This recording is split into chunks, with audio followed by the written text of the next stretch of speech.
ಎಲ್ರಿಗೂ ನಮಸ್ಕಾರ. ನೀವು ನೋಡ್ತಾ ಇದ್ದೀರಾ DVG ವಾಯ್ಸ್. ನಾನು ನಿಮ್ಮ ಕರಿಯಪ್ಪ. ಬಟ್ ಇವತ್ತು ವಿಚಾರದ ಬಗ್ಗೆ ತಿಳಿಸ್ಬೇಕು. ಯಾವ ವಿಚಾರದ ಬಗ್ಗೆ ಅಂತ ಹೇಳಿದ್ರೆ, ದಾವಣಗೆರೆ ದಕ್ಷಿಣ ವಿಧಾನಸಭಾ ಕ್ಷೇತ್ರದ 25 ಜನರ ಅಭ್ಯರ್ಥಿಗಳ ವಿವರಗಳನ್ನು ನಿಮಗೆ ತಿಳಿಸ್ಲಿಕ್ಕೆ ಈ ವಿಡಿಯೋ ಮಾಡ್ತಾ ಇದ್ದೀನಿ. ಯಾಕಪ್ಪ ಈ 25 ಜನರ ಬಗ್ಗೆ ಹೇಳಬೇಕು, ಯಾಕೆ ನಾನು ಅಲ್ಲಿರ್ತಕ್ಕಂಥ ಮತಗಳ ಬಗ್ಗೆ ವಿಂಗಡಣೆ ಮಾಡಬೇಕು, ಯಾವ ಪಕ್ಷದವರು ಎಷ್ಟೆಷ್ಟು ಮತಗಳನ್ನ ತಗೊಳ್ತಾರೆ, ಏನು ಇವ್ರು ಇಂಪಾರ್ಟೆಂಟು ಅಂತ ಹೇಳ್ತಾರಲ್ಲ, ಆ ಇಂಪಾರ್ಟೆಂಟ್ಗಳಿಗೆಲ್ಲ ಎಷ್ಟೆಷ್ಟು ಬೀಳ್ತಿದ್ವು. ಇವತ್ತು ಏನಾಗ್ತಿದೆ ಅಂತ ಹೇಳಿದ್ರೆ, ಈ ಬಿ ಫಾರಮ್ಗಳನ್ನೆಲ್ಲ ತಗೊಳ್ಳೋದು, ನ್ಯಾಮಿನೇಷನ್ ಫೈಲ್ ಮಾಡೋದು ಹಣಕ್ಕೋಸ್ಕರ. ಅದು ಪ್ರತಿಯೊಬ್ಬರಿಗೂ ಗೊತ್ತಿರ್ತಕ್ಕಂಥದ್ದೇ. ಹಾಗಂತ ನಾವು ಅವ್ರನ್ನ ನಿಲ್ಬೇಡ್ರಿ ಅಂತ ಹೇಳಲಿಕ್ಕೆ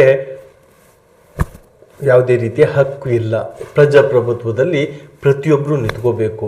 ಬಟ್ ಇಲ್ಲಿ ನಾನು ಹೇಳಕ್ಕೆ ಹೊರಟಿರ್ತಕ್ಕಂಥ ವಿಚಾರ ಏನಪ್ಪ ಅಂತ ಹೇಳಿದ್ರೆ, ಯಾರು ನಿಂತ್ಕೋಬೇಕಾಗಿತ್ತು, ಯಾರು ಬಿಡಬೇಕಾಗಿತ್ತು ಅನ್ನೋದ್ರ ಬಗ್ಗೆ ಸ್ವಲ್ಪ ವಿವರವನ್ನು ಕೊಡ್ತಾ ಹೋಗ್ತೀನಿ. ಯಾಕೆ ಅಂತ ಹೇಳಿದ್ರೆ, ಇದು ಮೊನ್ನೆ ನಡೆದಿರ್ತಕ್ಕಂಥ 2026 ದಾವಣಗೆರೆ ಉಪಚುನಾವಣೆಯ ಬಗ್ಗೆ ಮಾತಾಡ್ತಾ ಇದ್ದೀನಿ. 2026ರ ಉಪಚುನಾವಣೆ ಈ ಬಾರಿ ಯಾರು ಬರ್ತಾರೆ ಅನ್ನೋದೇ ದೊಡ್ಡ ಕನ್ಫ್ಯೂಷನ್ ಆಗಿದೆ. ಕನ್ಫ್ಯೂಷನನ್ನು ಕ್ಲಿಯರ್ ಮಾಡಲಿಕ್ಕೋಸ್ಕರ ನಾನು ಈ ಒಂದು ಜನಸಂಖ್ಯೆಗನುಗುಣವಾಗಿ, ಜನಸಂಖ್ಯೆಯ ಪ್ರಕಾರವಾಗಿ 2,40,000 ಮತಗಳುಳ್ಳ ಮತದಾರರು ಯಾರಿಗೆ ಮತವನ್ನು ಎಷ್ಟೆಷ್ಟು ಹಾಕ್ತವೆ, ಯಾಕೆ ಈ ಬಾರಿ ಹೀಗಾಯಿತು. ಬಟ್ ಒಂದು ಮಿಸ್ಗೈಡು ಯಾಕೆ ಜನರಿಗೆ ಅಂದರೆ ಮತದಾರರಿಗೆ ಯಾಕೆ ಈ ಮುಸಲ್ಮಾನ್ ಬಾಂಧವರು ಮಿಸ್ಗೈಡ್ ಮಾಡಿದರು, ಇಲ್ಲಾಂದಿದ್ರೆ ಯಾಕೆ ಸಾದಿಕ್ ಪೈಲ್ವಾನ್ರು ವಾಪಸ್ ಆದರು. ಇಲ್ಲಿ ಯಾರನ್ನು ಯಾವುದಕ್ಕೋಸ್ಕರ ಟಾರ್ಗೆಟ್ ಮಾಡ್ಕೊಳ್ತಾರೋ ಗೊತ್ತಿಲ್ಲ. ಬಟ್ ಒಂದಂತೂ ಸತ್ಯ, ಈ ರಾಜಕೀಯ ಅಂದರೆ ಹಣ ಬೇಕು. ಈಗ ಹಣ ಇದ್ದರೆ ಮಾತ್ರ ರಾಜಕೀಯ ಮಾಡೋದು.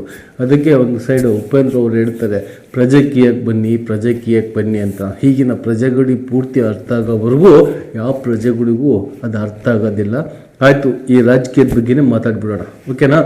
ಇಲ್ಲಿ ಮೇಲ್ಗಡೆ ದಾವಣಗೆರೆ ಕಾಂಗ್ರೆಸ್ ಅಂತ ಹೇಳಿದ್ರೆ ಮುಸಲ್ಮಾನರು ಅಂದರೆ ಕಾಂಗ್ರೆಸ್ಸು. ಬಟ್ ಹಿಂದೂಗಳು ಓಟು ಬೀಳ್ತವೆ, ಬಟ್ ಅಷ್ಟೊಂದು ಬೀಳೋದಿಲ್ಲ ಕಾಂಗ್ರೆಸ್ಸಿಗೆ.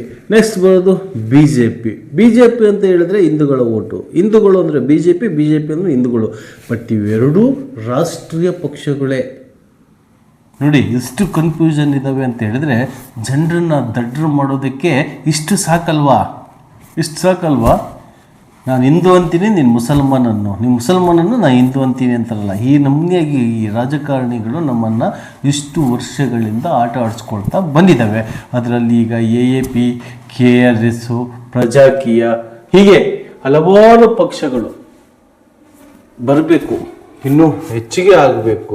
ಆದರೆ ಮಾರ್ಕೊಂಡ್ರೆ ಅದೇನೇ ಹೇಳ್ತಾರೆ, ಓಟನ್ನು ಮಾರ್ಕೊಂಡ್ರೆ ಮಗಳನ್ನೇ ಮಾರಿಕೊಂಡಂತೆ ಅಂತ ಹಿಂದೆ ಎಲ್ಲ ನಮ್ಮ ಹಳ್ಳಿ ಸೈಡ್ ಹೇಳ್ತಾ ಇದ್ರು.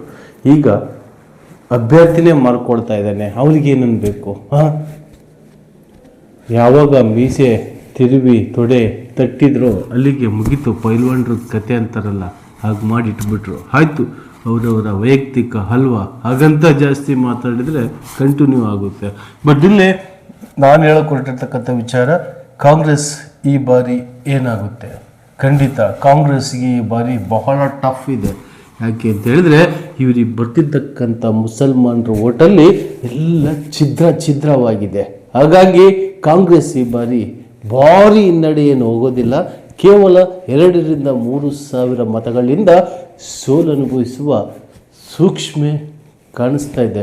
ಯಾಕೆ ಅಂತ ಹೇಳಿದ್ರೆ, ನಮ್ಮ ಸಮೀಕ್ಷೆಯ ಪ್ರಕಾರವಾಗಿ ಮುಸಲ್ಮಾನ್ ಓಟುಗಳಲ್ಲಿ 25,000ದಿಂದ 30,000 ಮತಗಳನ್ನು ಈ 24 ಪಕ್ಷಗಳು ತೆಗೆದುಕೊಳ್ತವೆ. ಈ ಪಕ್ಷಕ್ಕೆ ಅರ್ಧ ಬಿದ್ರೂ ಇನ್ನರ್ಧ ಈ ಅಷ್ಟು 24 ಪಕ್ಷಗಳು ತೆಗೆದುಕೊಳ್ತವೆ.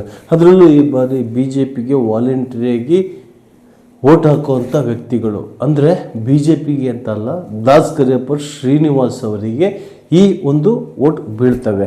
ಯಾಕೆ ಇನ್ನು ಉಳಿದಂಥ 23 ಮಂದಿ ಬೀಳುತ್ತೆ ಅಂತ ಹೇಳಿದ್ರೆ ಅದರಲ್ಲಿ ಸಾದಿಕ್ ಪೈಲ್ವಾನ ಒಂದು ವೇಸ್ಟ್ ಮಾಡಿಬಿಟ್ರೆ ಇನ್ನು ಉಳಿದಿದ್ದು 24ರಲ್ಲಿ ಒಬ್ಬರು 100, 50, 200, 300, 400 ಓಟ್ಗಳಿದ್ದಾವೆ. ಆದರೆ ಅಲ್ಲಿ ಜಬೀನಪ್ಪ ಅವರು ಸಹ ಸುಮಾರು MP ಎಲೆಕ್ಷನ್ನಲ್ಲಿ 5,000 to 6,000 ತಗೊಂಡಿದ್ರು. ಈ ಬಾರಿನೂ ಸಹ ಅವರಿಗೆ ಓಟ್ ಬೀಳೋ ಚಾನ್ಸಸ್ ಇದೆ. ಅದೇ ರೀತಿಯಾಗಿ 3,000, 4,000 ಜನಹಿತ ಪಕ್ಷದಿಂದ ಸಮೇತನೂ ಒಂದು 4,000 to 5,000 ನನ್ನ ಅಂದಾಜಲ್ಲಿ ಜನಪರ ಪಕ್ಷದವರು ಹೀಗೆ ಹಲವಾರು ತೆಗೆದುಕೊಂಡ್ರೂ ಸಮೇತನೂ ಅಲ್ಲಿ ಟೋಟಲಿ ಆಗಿ 25,000 to 28,000 ಮುಸ್ಲಿಮ್ಸ್ ಓಟ್ಗಳು ಅಲ್ಲೇ ಡಿವೈಡ್ ಆಗಿಬಿಡ್ತವೆ. ಭಾಷಾನಗರ, ಆಜಾದ್ ನಗರ, ಇಮಾಮ್ ನಗರ, ಅಖ್ತರ್ ಸರ್ಕಲ್ಲು ಹೀಗೆ ಎಲ್ಲ ಆ ಮುಸ್ಲಿಮ್ಸ್ ಓಟ್ಗಳು ಡಿವೈಡ್ ಆಗ್ತವೆ. ಇನ್ನು ಹಳ್ಳಿಯಲ್ಲಿರ್ತಕ್ಕಂಥವ್ರು ಯಾರು ಹಿಂದೂ ಮುಸಲ್ಮಾನರು ಅಂತ ಹೋಗೋದಿಲ್ಲ. ಯಾಕೆ ಅಂತ ಹೇಳಿದರೆ ಅಲ್ಲಿ ಒಂದು ವ್ಯಕ್ತಿಗಳನ್ನು ನೋಡಿ ಮತಗಳನ್ನು ಹಾಕ್ತಾರೆ. ಇಲ್ಲಿ BJPಯವರಿಗೆ ಯಾಕೆ ಪ್ಲಸ್ ಆಗುತ್ತೆ? ಈ ಬಾರಿ ಬೇಸತ್ತಿದ್ದಾರೆ ಶಾಮನೂರು ಕುಟುಂಬದಿಂದ, ಅಥವಾ ಶಾಮನೂರು ಕುಟುಂಬ ಜನರಿಗೆ ಬೇಸರವನ್ನು ಉಂಟು ಮಾಡಿದೆ. ಇಲ್ಲಿ ಕಾಂಗ್ರೆಸ್ ಪಕ್ಷ ಅಂದ್ರೆ ಮುಸ್ಲಿಂ ಸಿದ್ಧಾಂತ ಅಂತ ತಿಳ್ಕೊಂಡಿದ್ದು, ಅಂಥದ್ರಲ್ಲಿ ಇವತ್ತು ಶಾಮನೂರು ಶಿವಶಂಕರಪ್ಪನವರ ಮಗ SS ಮಲ್ಲಿಕಾರ್ಜುನ್ರವರು ಬಿ ಫೋರಂ ತೊಗೊಂಡು ಬಂದಿದ್ದಾರೆ ಅಂತ ಹೇಳಿದರೆ ಇಲ್ಲಿ ಯಾವ ಮುಸ್ಲಿಮ್ಸರು ಸಿದ್ಧಾಂತ ಇಲ್ಲ ಸ್ವಾಮಿ. ಮುಸ್ಲಿಂ ಸಿದ್ಧಾಂತನೂ ಇಲ್ಲ, ಎಂಥದಿಲ್ಲ. ಅದು ಒಂದು ರಾಷ್ಟ್ರೀಯ ಪಕ್ಷ, ಇದು ಒಂದು ರಾಷ್ಟ್ರೀಯ ಪಕ್ಷನೇ. ಏಕೆ BJP ಪಕ್ಷದಲ್ಲಿ ಯಾರು ಮುಸ್ಲಿಮ್ಸ್ ವ್ಯಕ್ತಿಗಳಿಲ್ವಾ? ಎಲ್ಲ ಪಕ್ಷದಲ್ಲಿ ಇದ್ದಾರೆ. ಇದು ಹೇಳುವುದಕ್ಕೆ ಕೇಳುವುದಕ್ಕೆ ಅಷ್ಟೇ. ಇಲ್ಲಿ ವಾಸ್ತವ ಸ್ಥಿತಿ ಯಾರಿಗೂ ಗೊತ್ತಿಲ್ಲ. ವಾಸ್ತವ ಸ್ಥಿತಿ ಗೊತ್ತಾಗಬೇಕು ಅಂತ ಹೇಳಿದರೆ ನೀವು ಈ ಬಾರಿ ಯಾರನ್ನು ಗೆಲ್ಲಿಸ್ತೀರಾ, ಯಾರನ್ನು ಬಿಡಿಸ್ತೀರಾ? ಇಲ್ಲಿ ಹಣ ವ್ಯಾಮೋಹ ಒಂದು ಕಡೆಗಾದರೆ ಬಡತನ ನಿರ್ಮೂಲನೆ ಮಾಡಬೇಕಂತ ಯೂತ್ ಅಂದರೆ ಇಲ್ಲಿ ಇವ್ರಿಗಿಂತ ಇವರೇನು ಯೂತ್ ಅಲ್ಲ, ಬಟ್ ಇಲ್ಲಿ ಹಣಬಲನ ತೋಳ್ಬಲನ ಅಂತೆಲ್ಲ ಆಗಿದೆ ಇಲ್ಲಿ ನಮ್ಮ ದಾವಣಗೆರೆಯ ವಾಸ್ತವ ಪರಿಸ್ಥಿತಿ. ಇಲ್ಲಿ ದಾಸ್ ಕರಿಯಪ್ಪ ಶ್ರೀನಿವಾಸ್ ಅವರು ಪ್ರಥಮ ಬಾರಿಗೆ MLA ಎಲೆಕ್ಷನ್ನಿಗೆ ಒಂದು ಜನರಲ್ ಕ್ಷೇತ್ರದಿಂದ ಫೈಟ್ ಮಾಡೋದು ಅಂದರೆ ಏನು ಸಾಮಾನ್ಯ ಅಲ್ಲ.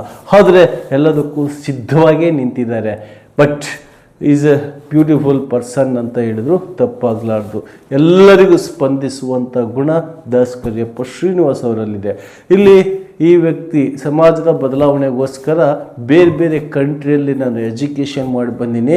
ಈ ಬಾರಿ ನನಗೆ ಮತವನ್ನು ಕೊಟ್ಟು ನೀವು ಗೆಲ್ಲಿಸಿಕೊಡಿ, ಸಮಾಜದ ಬದಲಾವಣೆ ಯಾವ ರೀತಿ ಮಾಡಬೇಕು ಅಂತ ಜನರಿಗೆ ಮಾದರಿಯಾಗೋ ರೀತಿಯಲ್ಲಿ ತೋರಿಸ್ತೀನಿ ಅಂತ ಸಮರ್ಥ ಅವರು ಹೇಳ್ತಾರೆ. ಒಂದು ಕಡೆ SDPI ಇವೆರಡೂ ರಾಷ್ಟ್ರೀಯ ಪಕ್ಷಗಳಲ್ಲಿ ಓಟ್ ಹಾಕಬೇಡಿ, ಅವೆರಡೂ ರಾಷ್ಟ್ರೀಯ ಪಕ್ಷದಿಂದ ಮತವನ್ನು ಹಾಕ್ತೀವಿ ಅಂತೇಳಿ ಹಣ ಇಸ್ಕೊಳ್ಳಿ, ನಮ್ಮ STPI ಓಟ್ ಹಾಕಿ ನಾವು ಒಂದು ಉತ್ತಮ ಬದಲಾವಣೆ ಮಾಡ್ತೀವಿ ಅಂತ ಅವ್ರು ಹೇಳ್ತಾರೆ. ಇನ್ನು ಡೈಮಂಡ್ ಅಂದರೆ ವಜ್ರ ನಮ್ಮ CM ಇಬ್ರಾಹಿಂ ಅವರು ಸಹ ಬಂದಿದ್ದರು. ಈಗ ಅಟ್ ಪ್ರೆಸೆಂಟ್ STPI ಡೈಮಂಡ್ ಎರಡೂ ಸಹ ಫುಲ್ಲು ಮಾರ್ಕೆಟಲ್ಲಿದ್ದಾವೆ. ಅವೆರಡೂ ಸಹ ಏನಾದರೂ ವಾಪಸ್ ತಗೊಂಡ್ರೆ ಮಾತ್ರ ಶಾಮನೂರ್